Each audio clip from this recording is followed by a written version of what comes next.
मागच्या 2 वर्षापासून येत आलोय बाबू. पण एवढं असताना सुद्धा राष्ट्रसंत तुकडोजी महाराजांचा विचार ही ग्रामकथा घराघरात पोचली पाहिजे, ही सामुदायिक प्रार्थना लोकांना समजली पाहिजे. आणि या खंजीरच्या माध्यमातून हे प्रबोधन महाराष्ट्रात जेव्हा केव्हा येतो तेव्हा कार्यक्रमाचं काम करत राहतो.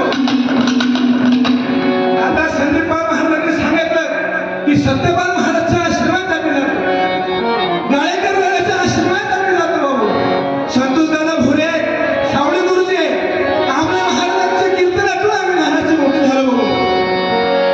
गाळेकर दादाच्या आश्रमात शिबिर चालायचं दादा, आमल्या महाराज कीर्तन करायचे, आम्ही खाली बसलेलो असायचो.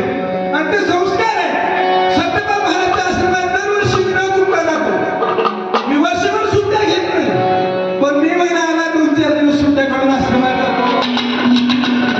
कारण की आज आम्ही आज मी तुमच्या समोर बोलून राहिलो. मला लोक इंजिनियर म्हणून कमी ओळखत असतील, पण आज तुम्ही आम्ही मला ओळखता कारण या सप्त खंजीरची ताकद आहे बाबा. म्हणून सत्यपाल महाराज, संदीपाल महाराज, रामपाल महाराज या सर्वांच्या मार्गदर्शनाखाली आज रोशन कुळूची मी सप्त खंजीरी चालू आहे बाबा. मी जास्त वेळ घेणार नाही, पण एक व्यथा मांडतो बाबू. आज पुणे मुंबईला वातावरण पाहून राहिलो, बँगलोर मध्ये वातावरण पाहून राहिलो. तरुण पिढी बाबू पूर्णपणे व्यसनाच्या आहारी गेलेली आहे.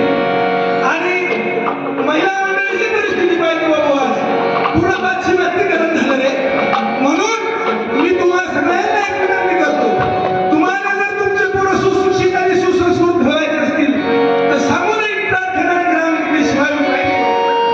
आज आम्ही त्या वातावरणात गेलो, अमेरिकेत गेलो, पण तरी आम्ही निर्वसनीय आहोत, तरी आम्ही या विचाराशी जुळलेले आहोत.